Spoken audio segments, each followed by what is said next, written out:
I wanna take you for a ride. We all have the ability to start a crowdfunding campaign. The ability to make a video and sell our brilliant new idea to the world. And although sometimes that works out pretty great, other times, not so much. And today, I've taken it upon myself to find some of the most moronic individuals to ever start up a crowdfunding campaign. Yep, these upcoming gaming related moneymakers are so stupid that they'll leave you scratching your noggin and asking yourself, surely this didn't happen. But, of course it did. A good example is young Samuel Sullivan, who, like a lot of people, seem to really like the cartoon show Sonic Underground. And with absolutely no help or rights from Sega or anyone that worked on the show, he's taken it upon himself to create another season for £500,000. Be sure to hurry, because there's only about a week left on this Kickstarter, and Sammy, well, he's still got quite a way to go. These are the sort of imbeciles we'll be looking at today. So, I'm Daniel Iverson, and it's time to look at 4 Kickstarters run by absolute morons. Gaming Edition.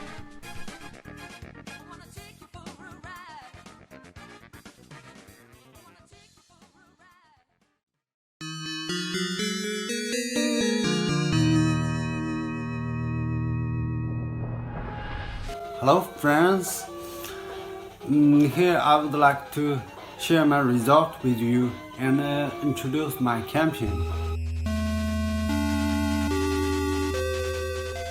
For the very first time, I'm going to cover a crowdfunding campaign that has actually gained nothing. Not one person has fallen for this, although it does still have 1 month left, so time will tell. Anyway, what the hell is Storm of Retro Game Re-Edition? Well, from what I can tell, this guy is literally selling repros of old NES games. And that's it. A collection of old school games like the 6-in-1 Super Mario Bros. Collection, or the 4-in-1 Fight Collection, the 18-in-1 Fun Collection, or the 6-in-1 Rockman Collection, as well as plenty of other collections. Of course, there's an option to buy all 9 re-editioned games, as he puts it, for a whopping $410. That's right. Why bother going to Alibaba and getting one of these crappy 150-in-1 carts for about a tenner when you can spend over $400 on 76 games spread across 9 cartridges? There really isn't much else to say here. It's obviously a crap campaign, selling crap that for once nobody has fallen for. Oh, and by the way, before you go on the funnies and pledge, be careful, as this is also the first campaign on this show that has a flexible goal. It may look like this guy needs a moronic $100,000 to complete the campaign, but in this one instance, it doesn't matter if he hits his goal or not. He can take the total amount no matter how much he gets. And now, I'm going to leave you with the funniest update video I've ever seen for a crowdfunder, where our idiotic host is showing off his amazing re-edition carts on his custom Famicom, all whilst his cat makes him look even more ridiculous. And select another. Get out! That's my cat.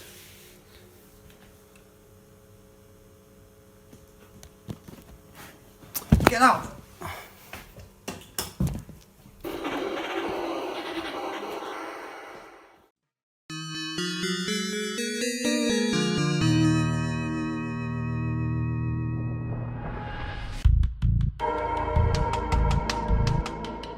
Don't blink or you'll miss what is possibly the most simple and boring campaign I have ever come across. Technically it's not video game related, but it is still gaming related. You see, good old James Conine is obviously a big fan of AGIC The Gathering.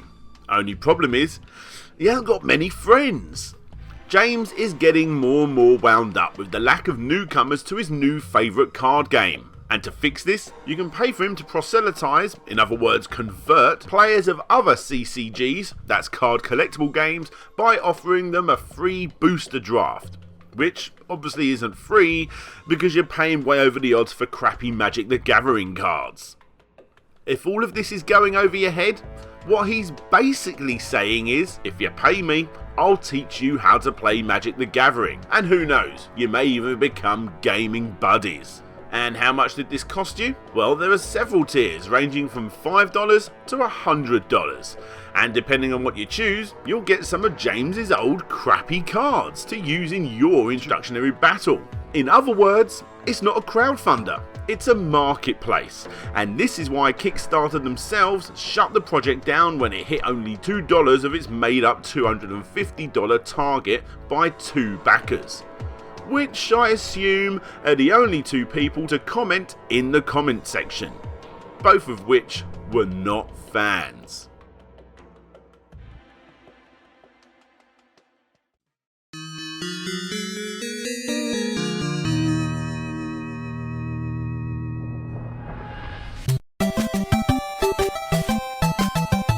Okay, you can class this one as a freebie. Even though I think it's idiotic, I've found a fair few people that for whatever reason seem to really like the idea. So I'm going to leave it up to you guys to make up your own mind. Heck, even 579 backers went for this one. You see, back in early 2016 when the Nintendo Switch was known as the NX, and any mention of people releasing their games onto cartridge were quickly followed by huge amounts of pointing and laughing. The Pico Cassette project started a campaign on a Japanese crowdfunding site called Makuaki, again another first for the channel, with Pico Cassette. Now, the Pico Cassette, not to be confused with the obsolete medium Pico Cassette, was a cartridge that plugged into your smartphone so you can get that old school nostalgic feeling when you want to play retro style games. The campaign was asking for 10 million yen, and like I said, 579 backers got it to a very respectable 4.5 million yen. People seem to really take a shine to this one, and its nostalgia-filled campaign was rubbed in your face even more with the 7-second video that looked like it was played on a warped VHS tape of a sexy pair of lips blowing onto the cartridge. Now, even though this failed, it did end up making its way to the Tokyo Game Show in 2015, where it was demoed, and it worked. I suppose what I'm struggling with is why?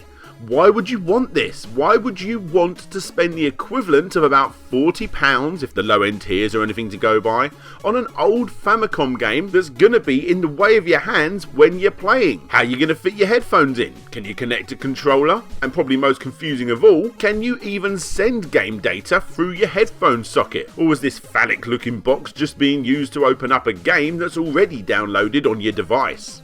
It's all a bit bizarre, and in my opinion, a little silly. But hey, who cares? The project is now dead, as the main guy posted in the update section that the headphone jack free iPhone 7 has made the whole thing pointless. Oh well, on to the next project, which by the way, are POG-shaped QR codes. Get yours today before they, well, give up trying to sell them.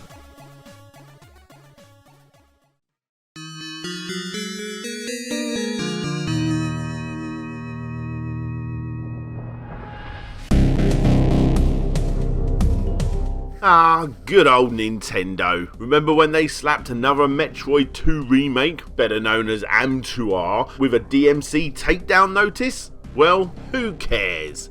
In my opinion, this is the way to do it. I, for one, am very much a fan of how this all works out. Nintendo protected one of their best properties, Dr. M64 got to show off his fantastic creation, and it's not too hard for us fans to go and find it, for free, which was always the creator's end goal. Well, whether you agree or not, this guy, Avi Wolfson, was also a big fan of the remake. Here he is gushing about it in the first paragraph of his obviously cancelled Kickstarter.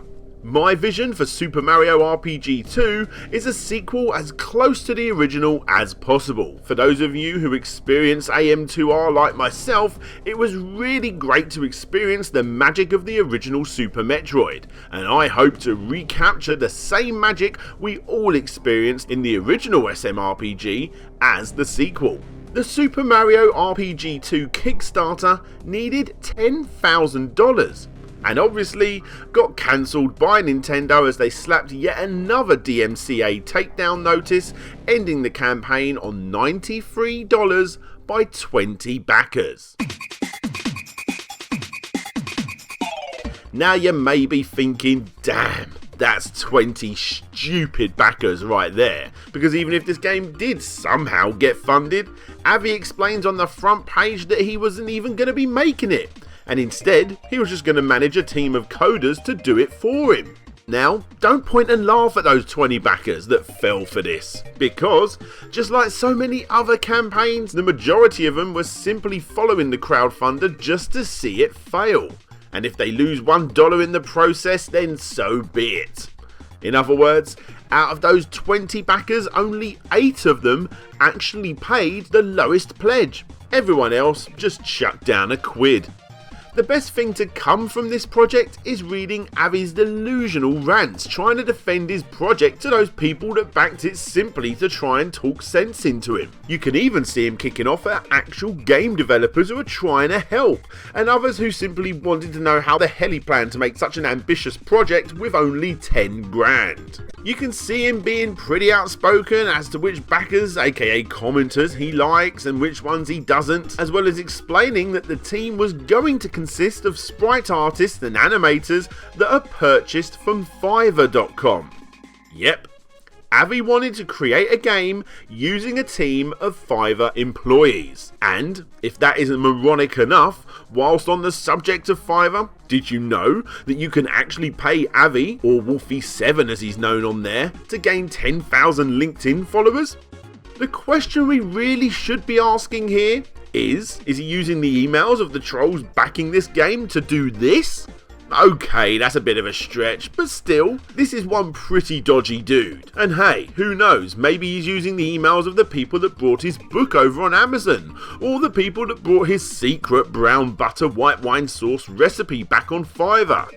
Either way, Avi seems to be one shady and delusional character, and when it comes down to Super Mario RPG, the kicker is several fan-made sequels actually already exist. And sure, they're not up to this level of quality, and Mr. Wolfson even says this himself. There have been some very poorly designed sequels to the game, and honestly, when I tried these, it felt like an insult to the original game. An insult to the game, Avi? Well, that didn't stop you stealing the logo used for Let's Players for those very games to use on your Kickstarter now, did it? So, is this the end of Super Mario RPG 2? Well, I actually reached out to Avi on Fiverr, who said that yes it is. Now, if you guys wouldn't mind, I've got some brown butter haddock to cook. Cheerio! Hey there guys, whether you're watching this on Larry Bundy Jr.'s channel or My Slopes Game Room channel, thanks very much for watching. Click the links on the screen or in the description to check out either of our channels and Patreon pages. But for now, that's it from me. This is DJ Slopes signing out, and hopefully I'll see you all next time.